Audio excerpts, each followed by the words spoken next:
Hey YouTube, my name is Dom. This is my actual first video talking to a camera on my channel. I've never done this before. I decided to do it this morning because I woke up and realized that I had 50,000 views on my Japan snowboard video, which is pretty shocking to me because I thought when you use copyrighted songs, YouTube will hide your video, like it won't show up in people's feed. I know that Japan is really hot right now. It's a subject for all snowboarders and skiers around the world. They all want to go to Japan, but if you know how I got that many views, just let me know in the comments because I'm really curious. I'm also making this video because when I realized that I had 50,000 views, then I looked at the comment section and I got this new comment today from this guy. He was asking what kind of camera gear I used on this trip. So I thought I would break it down for you guys today. If you're looking for a great camera to travel with, maybe I have the answer for you. So the gear that I used on this trip is pretty tiny. Everything fits into this small bag. I call it the lunch bag. Let's start with this thing first.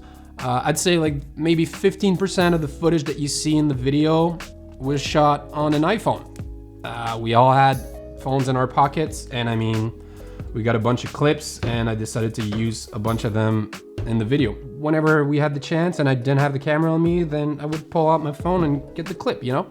So the next piece of gear that I want to talk about is this little GoPro, the GoPro Max. It's a GoPro 360. I love how versatile it is because not only the selfie stick disappears in the shot, but it's pretty convenient how you can film yourself, but you have your buddies riding in front of you and you can get a different angle. So basically in one take, you have 2 to 3 different angles. Then we also had this drone, the DJI Mini 3 Pro, which is really small. I'm just a little bummed out because I completely forgot while we were on the trip to use it while we were riding.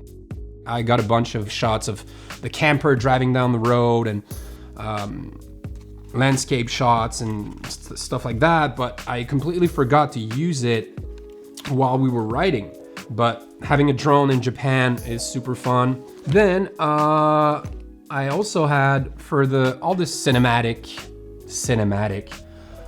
footage that you see in the video, was all done with this super small camera, which I love because it literally fits anywhere. It's super tiny. You just buy this little pouch. You can tuck that in your jacket and it's coming with you everywhere. It's this Sony RX100 Mark VII. It shoots 4K 24, 4K 30. But to be honest, I shot everything in 1080 except for the drone footage. All the drone footage was 4K and the GoPro Max was at its max resolution.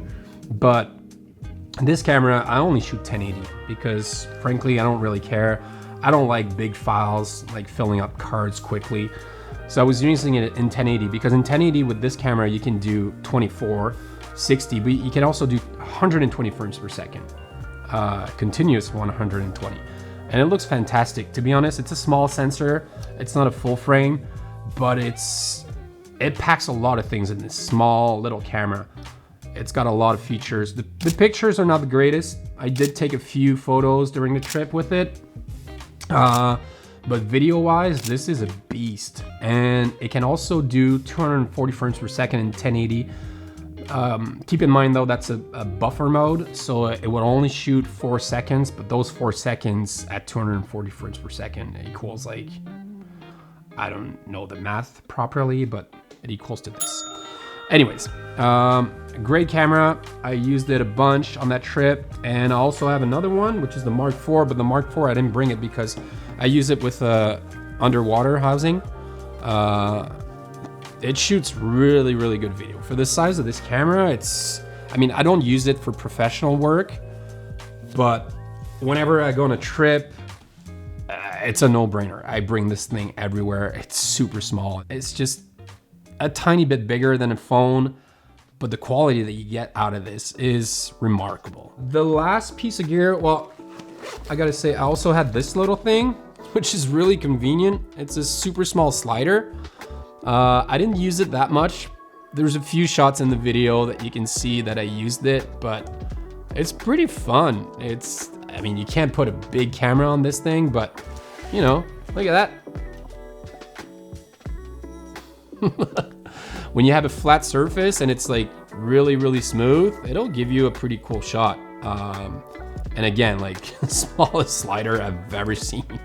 And then one more thing, I shot a bunch of motion picture film as well during the trip. So I wanted to bring my Bolex H16 camera, but as you can see, it's a little big, it's really heavy. I wanted to have a bunch of gear during the trip, but also be as light as possible. And that thing is huge. It's heavy, it takes a lot of space. So I left it at home and I brought this thing instead, which is its little brother. It's the Bolex B8 camera. It's fantastic. It shoots on 8x8 motion picture film. So basically you have 25 feet of film, which you run through the camera. And then once you're done with the first part of it, you flip it and then you reload it. So then you're shooting on the other side of the film. So it gives you roughly 3 minutes of film. I've shot a lot of Super 8 in the past. I don't really like it. This camera is, to me, a lot more solid than a Super 8. And it's tiny. Look at the size of this thing. It fits in my hand. It's like super small. I was writing at one point with that thing in my jacket. So yeah, that's all the gear that I had for footage. I also brought this camera for photography. All the photos that I took were done with this camera. It's a Leica M10. Great camera for photos. I love it. It's coming with me at all time when I go on trips. It's pretty much my favorite camera of all time.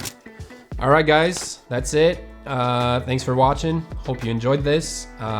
Who knows, maybe I'll be making more videos like this in the near future or not. But thanks again for watching, and until next time, peace out.